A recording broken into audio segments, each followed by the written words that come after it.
Hello, welcome to Card Talk. I'm Rob99. I'm Shaka. Before we get started with today's episode, I just want to do a quick housekeeping note. This is going to be the final episode of Card Talk for the time being. This series has been a success beyond our wildest dreams, and we really appreciate all the views, all the likes, all the comments, all the subscriptions. Thank you all so much. It's really been a pleasure. The only reason why we're ending the season now is we have done 7 episodes of each house in the set, and we feel like that's a pretty good place to be. There are a number of cards that don't really warrant a full episode. Card Talk will absolutely return for the next set whenever that comes out, and possibly sooner. I'll put some more details about that at the end of the episode, so stick around if you want to hear more of our future plans. And with all that said, let's get into today's card. To close off our week on Saurian, we are going to look at a very interesting artifact called the First Scroll. This is a rare, it is an item, and it reads, after a player forges a key, each creature they control captures 1 from its own side. So another global artifact that you might be cautious about when you play it. This obviously punishes bursting decks that want to key cheat out multiple keys in a turn are going to struggle against the First Scroll. But again, it is global, so you're going to need to be careful about when you use this. If you go up too high past 6, you're going to be punishing yourself. There are going to be plenty of situations where you need to push past 6 in order to ensure that you're going to forge. So really interesting design space on this card. And keep in mind that if you go way past 6, you can only capture excess for every creature that you actually have on the board. So if I don't have any creatures and I have 10 amber and I forge, I just get to keep the amber. That's a very good point, yeah.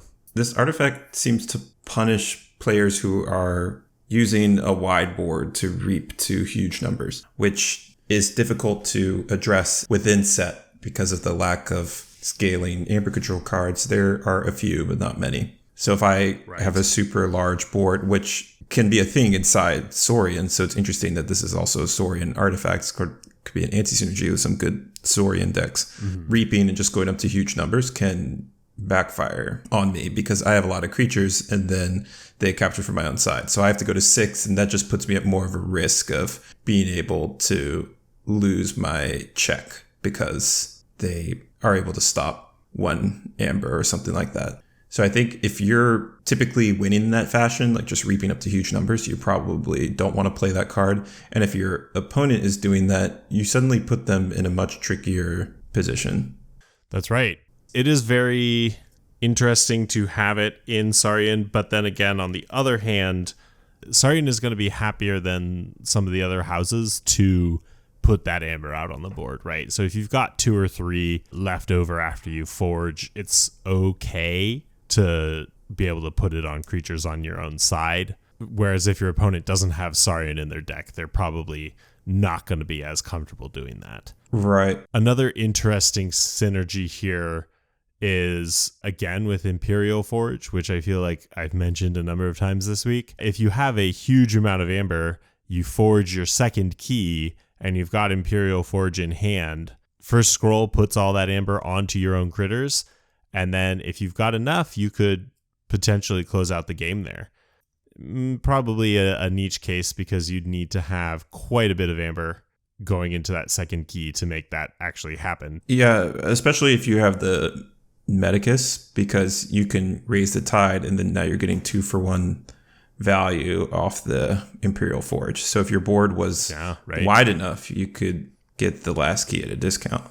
It could make for a sneaky closer in the right deck, but I don't think it's going to come up super often. Yeah, but like typically keys are forged at 6, 7, 8 amber. So I can see this just getting, some amber here and there if people are playing a little bit sloppily. And with your high power removal in Saurian, you can get a conditional steal, I guess. Right.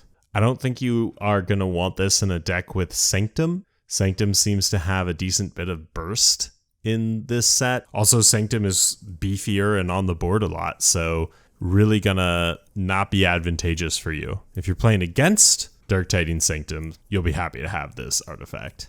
Right. And if your deck just has a low creature count, like, it could be a pretty nice artifact to play because you tend to be less affected. True, yeah. All right, this has been our look at the first scroll.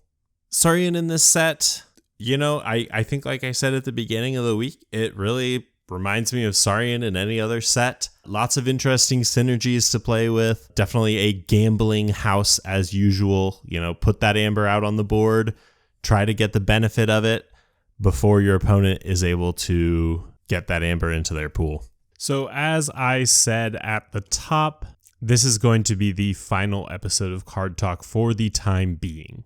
We will for sure be back for the next set, and possibly sooner we may drop in with an episode if we find a card has caught our attention that we may have overlooked in these last few weeks, or perhaps if we totally missed the mark with a particular card, or a card from an old set takes on new life in the new set. We might go ahead and take a look at that. If you think of any cards that we may have overlooked or you think warrant an episode, you know, let us know in the comments and maybe we will be able to take a look at it. If you want to see more Card Talk when those episodes drop, please be sure you do subscribe to Cull the Weak. In the meantime, be sure you check out our other Keyforge content. We do KFPL game commentary. We will be bringing back our classic Cull the Weak format for Dark Tidings, where we play decks against one another in a round robin and see which ones we think are powerful and we should keep and which ones we should cull. I will also be posting some deck openings pretty soon and probably do some streaming of live games. I want to start getting on that. So once again, a big final shout out to Archon Arcana. Card Talk would not have happened without Archon Arcana.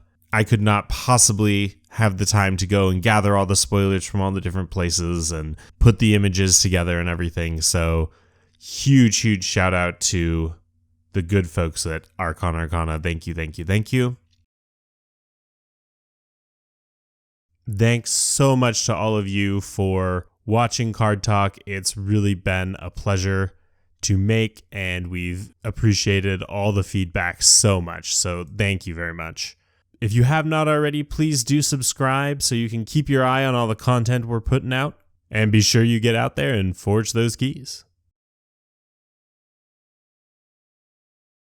All right, well, this has been our look at the final scroll. The first scroll. Saurian in... Oops. It's because it's the final episode. Yeah. We're done.